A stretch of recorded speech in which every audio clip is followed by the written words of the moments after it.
In Syria in 1941, during the World War, Dorigo and his fellow soldiers searched through heaps of corpses, hoping to find anyone still alive. Among them, they discovered a young boy, and Dorigo shared his water with him. The following morning, the men joked and made grim wagers about which of them might not survive. Their dark humor proved real soon after, when Yabi, one of their group, and the rescued boy stepped on a mine and were killed. A year later, back home, Ella sat in silence, shaken after reading the news of the Commonwealth's surrender. No one knew what had become of Dorigo. Amy, the young wife of Dorigo's uncle Keith, phoned Ella to ask if she had heard from him. Ella cut the conversation short, annoyed that Keith had not spoken for himself. Decades passed. By 1989, Dorigo was an old man, still accompanied by Ella. A journalist named Anna Moore came to interview him about his past as a prisoner of war. He tried to explain the humiliation and cruelty he endured, describing his captors as monsters. Anna interrupted, telling him she had been to Japan and spoken with survivors of the atomic bombs. Dorigo snapped back, furious that she dared to claim understanding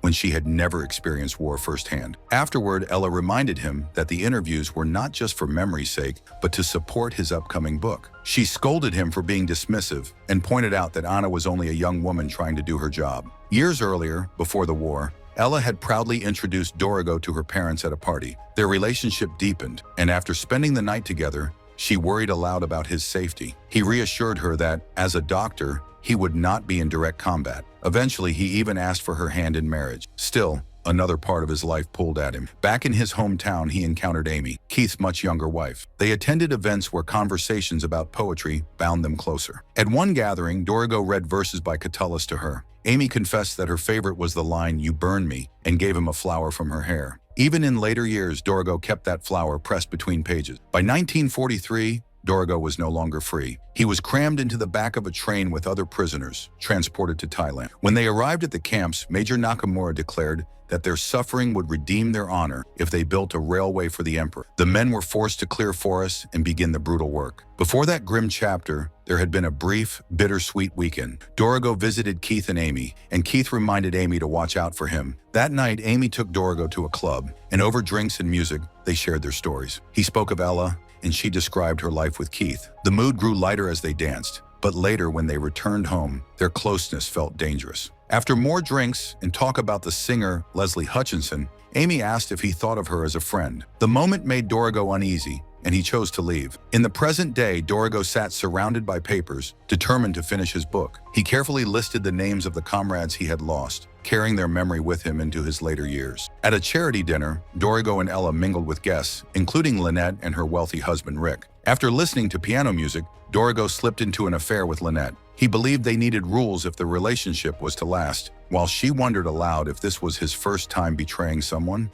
Years earlier, Dorigo spent a lively evening with Keith and Amy. Keith declared his love for Amy but admitted marriage felt heavy. He accused her of sneaking out to chase youth in town. Overwhelmed, Dorigo excused himself and was sick outside, where Amy followed to comfort him. Before long, the two ended up in bed. The next morning, Keith served breakfast, cheerfully recalling the previous night. Later, Dorigo walked with Amy, and she apologized for Keith pressuring him with too much drink. When Dorigo asked about her feelings, she admitted she loved Keith. When he mentioned Ella, he downplayed her beauty. Soon after, he and Amy swam and danced together, their closeness deepening. In the present, Rick eventually discovered Dorigo's affair with Lynette. He revealed it to Ella, who admitted she had long suspected. Rick still called Dorigo a friend, but Ella said her husband had no real friends at all. Later, Dorigo and Rick worked side by side in surgery. Rick thought the case was too risky, but Dorigo dismissed him, insisting the operation was his to lead, and it succeeded. Meanwhile, Ella opened a repatriation center at a military hospital, left alone after Dorigo failed to appear. While she spoke to wounded soldiers, her husband was with Lynette in bed. She asked about his planned speech, urging him to be honest. Dorigo replied that people didn't want raw truth, only stories of courage and loyalty. Back in the prison camp, a fellow captive named Guy sketched scenes of their suffering. Dorigo told him to keep the drawings hidden from both the guards and other prisoners. When the men were forced to work, Dorigo pleaded with Nakamura to spare a malaria-stricken soldier, but Nakamura brushed him off. His superior, Kota, demanded quicker progress and insisted that prisoners be punished to prove they were not equal. The Japanese forced men to beat one another. At one point, a prisoner nearly lashed out with a stone, but Darky stopped him. Dorigo later approached a senior officer, asking for food, medicine, and rest to keep the men alive. Nakamura reluctantly agreed, but Kota opposed the idea. To prove his point, Kota used the sickly Tiny as an example, pressuring Nakamura into a beheading demonstration. When Nakamura faltered, Kota executed Tiny himself. In another memory, Dorigo and Amy continued their swimming outing. On one walk back, Amy hurt her leg. Dorigo tended to her wound,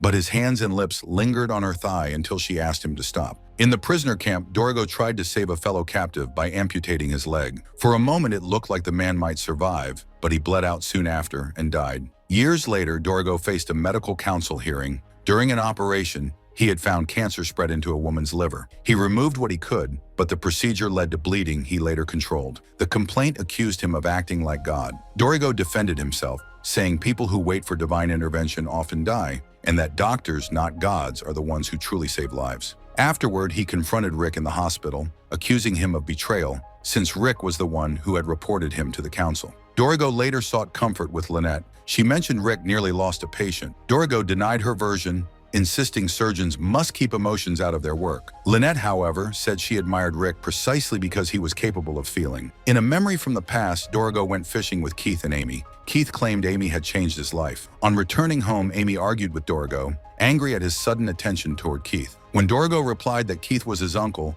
she snapped back that he was her husband, accusing Dorigo of cowardice. Back in the present, Ella asked about the council's decision during dinner. Dorigo said Rick was trying to take away his career. Ella reminded him he was a brilliant surgeon but scolded him for keeping the incident secret. She warned him not to ruin everything they had built, but he walked away. Later, Ella and Dorigo met a Japanese woman who handed him translated works of Basho and other poems. She explained that death poems let readers step into the mind of someone near the end of life, offering both gratitude and apology for the suffering of prisoners like him. Dorigo accepted the gift, and they took photos together. At the camp, prisoners toiled endlessly on the railway, dropping from sickness and exhaustion. Dorigo instructed his assistant to keep their crude hospital as clean as possible with saline and to burn corpses to reduce infection. His friend Rabbit grew ill. Knowing he would not survive, Rabbit asked Dorigo to continue caring for the others after he was gone. Dorigo once again pleaded with Nakamura for medicine and supplies, but he was told to make do with nothing. Nakamura spoke about Basho and the Japanese spirit,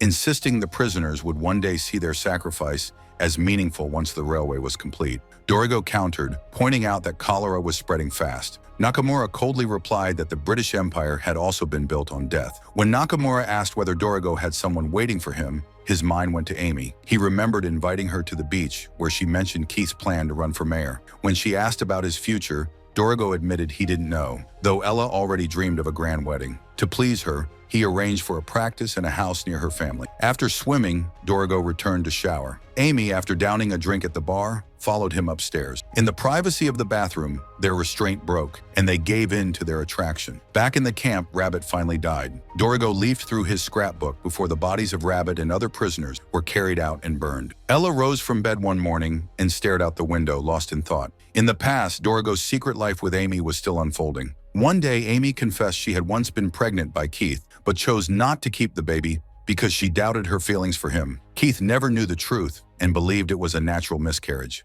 Keith later took Dorigo for a drive, proudly showing him land he had bought as a gift for Amy. He spoke of building her a home there, a retreat from the noisy club. Despite Keith's hopes, Amy's heart was elsewhere. She and Dorigo continued to steal moments together, swimming and kissing in the ocean. Back at home, Amy tried to keep up the routine of her marriage, talking to Keith about business. She invited him to lunch with her and Dorigo, but Keith brushed it off, reminding her of plans to visit his friends, the Robertson. On another day, Dorigo sat nearby reading poetry to Amy while she worked in the kitchen. When he told her he was shipping out on Wednesday, she grew upset. At that moment, Keith walked in, saw her flustered, and gently warned her to be careful after she broke a plate. At dinner with the Robertsons, a conversation turned to rumors about a woman having an affair with a married lawyer. When Amy suggested the affair might be about love and not money, Keith was unsettled. On the way home, he accused her of being unfaithful with Dorigo. Amy denied it, but later she called Dorigo and admitted Keith suspected the truth. She told him their affair had to end, declaring that she belonged to her husband and that Dorigo should return to Ella. So Dorigo went back to Ella. At another of her parents' gatherings, he felt humiliated by the way they paraded him as a war hero and surgeon. Ella urged him to accept it, insisting he was destined for greatness. In the present, Ella mentioned casually that the pool man would be coming later. Then more directly, she told Dorigo she knew about the affair because Rick had told her. She said she would be spending time with her friend Jessica. Back in the war camp, Dorigo received a letter from Ella. Around the same time, Nakamura fell ill. Dorigo examined him and said it could be a blood parasite that would swell his brain if left untreated. Nakamura, half delirious, spoke about being pieced together like broken pottery by his wife, hoping to be made better than before. The following day, Frank, one of the prisoners, was forced into leadership. Weak and unsteady, he slipped and injured his foot. The guards noticed he could not walk and sent him to the sick house. Soon after, Kota ordered Nakamura to send 100 prisoners on a long march as border workers. Nakamura argued they would die, but Kota insisted. When the railway head count came up short by 2 men, Kota pressed Nakamura to find the missing prisoner. Nakamura, increasingly sick, ordered a search. Soldiers dragged Frank from the sick house and accused him of being responsible. Despite Dorigo's pleas, they beat Frank mercilessly in the rain until he died, his cries echoing through the camp. Dorigo later cleaned Frank's battered body, then sat grieving outside. He opened Ella's letter and found a newspaper clipping inside. It reported that the Adelaide Hotel had exploded, showing a picture of Amy and Keith. Staring at the clipping, Dorigo's thoughts went back to Amy and the time they had shared. At the camp, Nakamura forced Dorigo to select 100 men to march to the Three Pagodas camp, 100 kilometers away, to cover a shortage of labor. Dorigo objected, but no one listened. He chose men who at least had boots, hoping it would give them a chance. Before leaving, Chum, Rooster, and Les shook his hand, promising they would meet again back home over a beer. In the past, Dorigo and Ella finally married after being separated for more than 5 years. At the wedding, Ella said that imagining Dorigo waiting for her at the altar had kept her going through the long absence. Later, Dorigo visited Rabbit's widow to give her his sketchbook. She said Rabbit had been the love of her life and that without him, she lived only in silence. In the present, Lynette ended her affair with Dorigo. Soon after, the medical council cleared him of malpractice, allowing him to continue his work. Back at home, Dorigo asked Ella what she wanted from him. She replied that what she once wanted had been lost years ago to the war and to a woman she had never met. He begged her not to hate him. Ella said she could not. She had waited through his war service, his many affairs, and his busy career, yet he had never truly been there for her. Dorigo apologized and admitted that everything he had achieved was because of her. Rabbit's drawings were eventually displayed in a museum, and his book was published. Dorigo delivered a speech at the opening, recalling the horrors of war. He said the railway they had suffered to build was now overgrown with weeds, and that the pain had all been pointless. Still, he insisted that those who survived would never forget. As for the Japanese, the railway was completed, and Kota proudly celebrated alongside soldiers and Nakamura. But by 1946, both men were in hiding, wanted as war criminals for Frank's death. Other soldiers fled too, and 2 were executed for their role in killing Frank. The prisoners who survived did finally return home. In a flashback, some of them attended Dorigo's wedding. They drank together, then stopped at a fish and chip shop where they saw an aquarium of live fish. Breaking in, they freed the fish into the river as a tribute to Frank. The story closed years later, after Dorigo's museum speech. Driving home, he remembered the time he thought he glimpsed Amy in Sydney. He had followed her through the crowd, caught up for a brief moment, and then lost her again. In the present, while speeding through an intersection, Dorigo's car was struck. It rolled over and came to rest on the wet road, leaving him lying broken in the rain. In the final image, a young Dorigo sat alone in the woods, looking up to see an older version of himself.